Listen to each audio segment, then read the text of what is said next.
Je suis rentré d'un voyage d'affaires 2 jours plus tôt et j'ai trouvé ma fille de 8 ans seule à la maison, en train de récurer le sol de la cuisine, en guise de punition. Mes beaux-parents avaient emmené leur vraie petite fille dans un parc d'attractions. Je n'ai pas crié. Je n'ai pas pleuré. J'ai simplement fait ce que j'avais à faire. Le lendemain matin, mon téléphone n'arrêtait pas de sonner. Je m'appelle Amber, j'ai 38 ans, et je suis rentré à la maison pour trouver ma fille de 8 ans forcée de récurer les sols par mes beaux-parents, pendant qu'ils emmenaient leur vraie petite fille dans un parc d'attractions. Avant que je vous raconte ce qui s'est passé ensuite, et comment une seule phrase dans un restaurant chic a fait exploser leur monde, dites-moi d'où vous regardez dans les commentaires. Tout a commencé quand mon voyage d'affaires s'est terminé 2 jours plus tôt. J'étais tellement excité à l'idée de faire la surprise à mon mari Scott et surtout à ma fille Madison. J'ai franchi la porte d'entrée, m'attendant à entendre la télé ou le rire de Madison. À la place, il n'y avait que le silence. Un silence étrange et lourd, ponctué par un faible bruit de frottement et l'odeur chimique et âcre des produits de nettoyage. Mon sang s'est glacé. J'ai suivi le bruit jusqu'à la cuisine et elle était là. Ma douce fille de 8 ans, à 4 pattes, une éponge jaune géante dans ses petites mains rouges. Des larmes coulaient en silence sur son visage tandis qu'elle frottait une tache sur le sol en lino qui était déjà parfaitement propre. Je n'ai pas crié. Je n'ai pas pleuré. Un calme étrange et glacial m'a envahi, le genre de calme que l'on ressent juste avant qu'un ouragan ne touche terre. Je me suis agenouillé, j'ai doucement pris l'éponge de sa main et je l'ai prise dans mes bras. Elle s'est effondrée contre moi, son petit corps secoué de sanglots silencieux. Ma chérie, où est mamie? Où est papy? Ai-je demandé, ma voix à peine un murmure. Elle a enfoui son visage dans mon épaule. Ils sont allés au parc, bafouilla-t-elle, avec Lily. Pourquoi ne t'ont-ils pas emmené? Ces mots suivants m'ont fait l'effet d'un coup de poing dans l'estomac. Mamie elle a dit que je devais être puni pour avoir renversé mon jus. Elle a dit que je devais apprendre ma place. Apprendre sa place. La digue de mon sang-froid a finalement cédé, mais aucun son n'est sorti. Je l'ai juste serré plus fort, la berçant d'avant en arrière sur le sol froid de la cuisine. Je suis rentré d'un voyage d'affaires 2 jours plus tôt et j'ai trouvé ma fille de 8 ans seule à la maison, en train de récurer le sol de la cuisine, en guise de punition. Mes beaux-parents avaient emmené leur vraie petite fille dans un parc d'attractions. Je n'ai pas crié. Je n'ai pas pleuré. J'ai simplement fait ce que j'avais à faire. Le lendemain matin, mon téléphone n'arrêtait pas de sonner. Je m'appelle Amber, j'ai 38 ans, et je suis rentré à la maison pour trouver ma fille de 8 ans forcée de récurer les sols par mes beaux-parents, pendant qu'ils emmenaient leur vraie petite fille dans un parc d'attractions. Avant que je vous raconte ce qui s'est passé ensuite, et comment une seule phrase dans un restaurant chic a fait exploser leur monde, dites-moi d'où vous regardez dans les commentaires. Tout a commencé quand mon voyage d'affaires s'est terminé 2 jours plus tôt. J'étais tellement excité à l'idée de faire la surprise à mon mari Scott et surtout à ma fille Madison. J'ai franchi la porte d'entrée, m'attendant à entendre la télé ou le rire de Madison. À la place, il n'y avait que le silence. Un silence étrange et lourd, ponctué par un faible bruit de frottement et l'odeur chimique et âcre des produits de nettoyage. Mon sang s'est glacé. J'ai suivi le bruit jusqu'à la cuisine et elle était là. Ma douce fille de 8 ans, à 4 pattes, une éponge jaune géante dans ses petites mains rouges. Des larmes coulaient en silence sur son visage tandis qu'elle frottait une tache sur le sol en lino qui était déjà parfaitement propre. Je n'ai pas crié. Je n'ai pas pleuré. Un calme étrange et glacial m'a envahi, le genre de calme que l'on ressent juste avant qu'un ouragan ne touche terre. Je me suis agenouillé, j'ai doucement pris l'éponge de sa main et je l'ai prise dans mes bras. Elle s'est effondrée contre moi, son petit corps secoué de sanglots silencieux. Ma chérie, où est mamie? Où est papy? Ai-je demandé, ma voix à peine un murmure. Elle a enfoui son visage dans mon épaule. Ils sont allés au parc, bafouilla-t-elle, avec Lily. Pourquoi ne t'ont-ils pas emmené? Ces mots suivants m'ont fait l'effet d'un coup de poing dans l'estomac. Mamie elle a dit que je devais être puni pour avoir renversé mon jus. Elle a dit que je devais apprendre ma place. Apprendre sa place. La digue de mon sang-froid a finalement cédé, mais aucun son n'est sorti. Je l'ai juste serré plus fort, la berçant d'avant en arrière sur le sol froid de la cuisine. Ce n'était pas nouveau, pas vraiment. C'était juste la fois la plus bruyante et la plus cruelle. Nous avons adopté Madison quand elle était bébé. Elle est ma fille. Elle est la fille de Scott, il l'a légalement adoptée. Elle est notre monde entier. Mais pour ses parents, Eleanor et Robert, elle était un ajout, une note de bas de page. Je me souviens du Noël dernier, Lily, ma nièce, a eu une maison de poupée à 3 étages qui occupait la moitié du salon. Madison a eu un pull qui venait clairement d'un rayon de solde, avec l'étiquette de prix toute froissée encore collée dessus. À l'époque, Scott avait juste soupiré en disant « Tu connais mes parents, ils sont un peu vieille école. » Mais ça, ce n'était pas « vieille école ». C'était de la maltraitance. J'ai nettoyé Madison, pensé une petite éraflure sur sa jointure, et nous nous sommes assises sur le canapé, enveloppés dans une couverture, mangeant de la glace directement dans le pot. Elle m'a tout raconté. Comment, ces 3 derniers jours, on l'avait laissée seule pendant qu'ils emmenaient Lily s'acheter des friandises. Comment elle devait faire des corvées pendant que Lily regardait des dessins animés. Comment Eleanor l'avait regardé ce matin-là et lui avait dit « C'est dommage, mais les liens du sang sont plus forts que l'eau ». Quand Scott est rentré du travail 1 heure plus tard, son visage a perdu toutes ses couleurs. Il a vu les mains rouges de Madison, les traces de larmes sur ses joues, et le regard dans mes yeux. Il n'a pas eu besoin que je dise un mot. J'ai vu la culpabilité luttant contre une fureur blanche sur son visage. Il avait minimisé le comportement de ses parents pendant des années, trouvant toujours des excuses. Mais il n'y avait plus d'excuses possibles. Il s'est agenouillé devant Madison, la voix chargée d'émotion. « Je suis tellement désolé, ma puce », a-t-il dit en la serrant dans ses bras. « Je ne t'ai pas protégée. Ça n'arrivera plus jamais. » Ce n'était pas une simple promesse, c'était un serment. Quelques heures plus tard, la porte d'entrée s'est ouverte et Eleanor et Robert sont entrés, riant de quelque chose qu'ils avaient vu au parc. Ils se sont arrêtés net en me voyant assise sur le canapé. « Amber.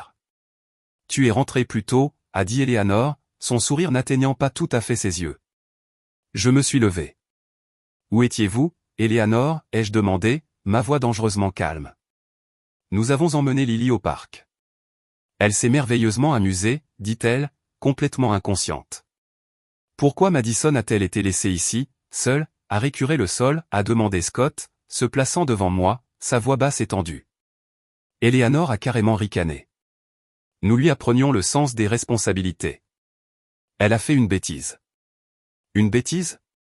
C'est une enfant, maman. Elle a renversé du jus. La voix de Scott s'est élevée. Vous avez laissé une enfant de 8 ans seule à la maison en guise de punition. C'est alors que Robert, qui était resté silencieux jusqu'à présent, a finalement parlé, mais pas comme on pourrait s'y attendre. Il a regardé Scott avec frustration. Tu ne comprends pas. J'essaie de protéger l'avenir de cette famille. C'était une chose bizarre à dire, et la phrase est restée en suspens dans l'air pendant une seconde. Eleanor, sentant qu'elle perdait le contrôle, a visé la jugulaire. Elle m'a regardé droit dans les yeux et a prononcé les mots qui ont scellé son sort. Franchement, les liens du sang sont plus forts que l'eau. Elle n'est pas notre vraie petite fille. Le silence qui a suivi était assourdissant. Scott regarda sa mère comme s'il ne l'avait jamais vue auparavant. Le dernier fil de loyauté, d'obligation, venait de se rompre. C'est lui qui a parlé le premier. Vous avez choisi votre sang, dit-il, la voix tremblante d'un mélange de rage et de chagrin. Maintenant, nous choisissons notre famille. Je veux que vous fassiez vos valises et que vous sortiez de ma maison. Je me tenais à ses côtés, j'ai posé ma main sur son dos et j'ai simplement hoché la tête. Nous étions une équipe. Ils sont restés là, bouche bée, comme des poissons hors de l'eau, complètement choqués que leur pouvoir venait de s'évaporer. Le lendemain matin, comme je le savais, mon téléphone a commencé à sonner sans arrêt. Puis celui de Scott. Tante, oncle, cousin, tous appelant pour nous dire à quel point nous étions ingrats et irrespectueux. Eleanor avait été occupée à raconter sa version des faits, la belle-fille hypersensible et le fils ingrat qui avaient jeté leurs parents aimants à la rue. La pression était immense. Scott faisait les 100 pas dans le salon, complètement déchiré. Ce sont mes parents, Amber. Comment ont-ils pu faire ça à une enfant, à notre enfant? Je l'ai pris dans mes bras. Nous sommes ensemble là-dedans, lui ai-je promis. Nous allons nous en occuper. C'est au cours de cette conversation qu'il a mentionné quelque chose qui a fait que les rouages dans ma tête se sont mis en marche. C'est tellement bizarre, a-t-il dit. Depuis un mois, papa n'arrête pas de me poser des questions sur ton nouveau projet au travail, le projet Genesis. Il semblait presque désespéré. Et c'est là que tout a fait tilt. Le projet Genesis était mon bébé, une initiative massive à l'échelle de l'entreprise que je dirigeais. Et la petite entreprise de construction de mon beau-père était l'une des dizaines d'entreprises locales en lice pour un sous-contrat lucratif. Sa phrase sur la « protection de l'avenir de la famille » prenait soudain un sens horrible. Il n'était pas seulement cruel, il essayait de s'attirer mes faveurs, à sa manière tordue et manipulatrice. J'ai regardé le calendrier. Le soir même, il y avait un dîner officiel pour les partenaires potentiels du projet. L'hôte, mon PDG, Monsieur Henderson. Robert et Eleanor y seraient, prêts à réseauter et à flatter. Nous allons à ce dîner, ai-je dit à Scott, un plan se formant dans mon esprit. Et nous y allons ensemble. Nous n'allons pas nous cacher. Nous n'allons pas les laisser contrôler le récit. Nous allons juste être nous-mêmes. Il m'a regardé, a vu la détermination dans mes yeux et a hoché la tête. Le restaurant était exactement ce à quoi on pouvait s'attendre, lumière tamisée, tintement des verres et le bourdonnement feutré des conversations importantes. Nous avons trouvé notre table et je pouvais sentir les regards de Robert et Eleanor sur nous depuis l'autre bout de la salle. Robert, bien sûr, rôdait près de la table de Monsieur Henderson, attendant son moment. Au bout d'un moment, Eleanor n'a pas pu se retenir. Elle s'est approchée d'un pas nonchalant, un faux sourire mielleux plaqué sur son visage. Elle a adressé ces mots à Monsieur Henderson, qui faisait le tour des tables et s'était arrêté à la nôtre. « C'est merveilleux qu'Amber ait autant de succès, dit-elle, la voix dégoulinante de venin. C'est une mère formidable pour sa petite fille adoptive. La famille, c'est ce qu'il y a de plus important, n'est-ce pas, Monsieur Henderson ?» C'était le moment. L'heure de vérité. J'ai souri en retour, tout aussi doucement. « Merci, Eleanor. Tu as raison, la famille est tout. Et je crois que les valeurs que nous défendons dans notre famille, comme l'intégrité, la confiance et la décence humaine la plus élémentaire, sont les mêmes que nous devrions rechercher chez nos partenaires commerciaux. » Puis, j'ai tourné toute mon attention vers mon patron. « Monsieur Henderson, ai-je dit, ma voix claire et professionnelle, en parlant d'intégrité, c'est la pierre angulaire absolue du projet Genesis. Sur la base de nouvelles informations qui ont récemment été portées à mon attention concernant le caractère et le jugement de certains, je crois que nous devons mener un processus de due diligence, vérification préalable, beaucoup plus approfondi sur tous les partenaires potentiels, y compris l'entreprise de Monsieur Wilson, pour nous assurer qu'ils sont en parfaite adéquation avec les valeurs de notre entreprise. » Je n'ai pas haussé le ton. Je ne suis pas devenue émotive. J'ai simplement exprimé une préoccupation professionnelle. L'effet a été instantané. Un frisson a parcouru la table. Robert, qui s'approchait, s'est figé en plein mouvement. Son visage est passé de l'assurance à la pâleur cadavérique en une fraction de seconde.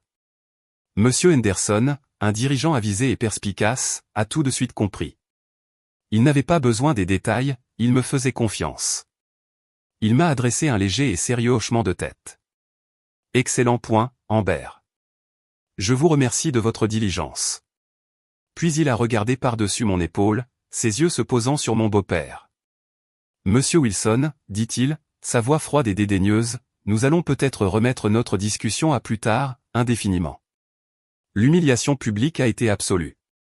Ce n'était pas une explosion bruyante, mais une implosion silencieuse et dévastatrice des espoirs de Robert, juste là, devant ses pairs. Sur le parking, ils ont essayé de nous arrêter. La panique se lisait sur leurs visages. « Amber, attends » a supplié Robert. Mais cette fois, Scott s'est placé devant moi. Il a regardé son père, non plus avec colère, mais avec une sorte de tristesse définitive. Il ne s'agissait pas d'affaires, papa, dit-il, la voix ferme. Il s'agissait de ma fille. Tu as essayé d'utiliser ma femme pour un contrat pendant que ma mère abusait émotionnellement de mon enfant. Vous avez fait votre choix. Maintenant, nous faisons le nôtre. Il a regardé son père, puis sa mère. C'est fini. N'appelez pas Madison. Ne nous appelez pas. Sur ces mots, il m'a ouvert la portière de la voiture. Nous sommes montés, nous sommes partis, et nous ne nous sommes pas retournés. Les 3 mois qui ont suivi ont été calmes et réparateurs. Nous n'avons pas seulement tourné la page, nous avons activement reconstruit. Nous avons commencé à créer un livre ensemble, tous les 3. Nous l'avons appelé « La charte de la famille Wilson ». Nous l'avons rempli de photos, de blagues entre nous, et nous y avons écrit nos propres règles. Règle numéro 1, c'est l'amour qui fait une famille. Règle numéro 2, nous nous écoutons et nous nous protégeons toujours les uns les autres. Règle numéro 3, le vendredi soir, c'est toujours soirée pizza et film, sans exception. En regardant Madison rire en dessinant un grand cœur de travers à côté de la règle numéro 1, j'ai su que nous avions fait le bon choix. Sa confiance a commencé à s'épanouir. Elle était plus légère, plus libre. La semaine dernière, j'étais assise dans le salon, regardant le clair de lune entrer par la fenêtre. Mon regard s'est posé sur notre charte, sur la table basse. Je pensais que la famille était quelque chose dans lequel on essaie, quelque chose avec quoi on était coincé. Mais je sais maintenant que ce n'est pas vrai. Une vraie famille est une forteresse. C'est une forteresse que l'on construit soi-même, brique par brique, en choisissant chaque personne que l'on laisse entrer. C'est une forteresse que l'on doit être prêt à défendre, quel qu'en soit le prix. Merci beaucoup d'avoir écouté mon histoire. Ce n'était pas facile à partager, mais je sentais que je le devais.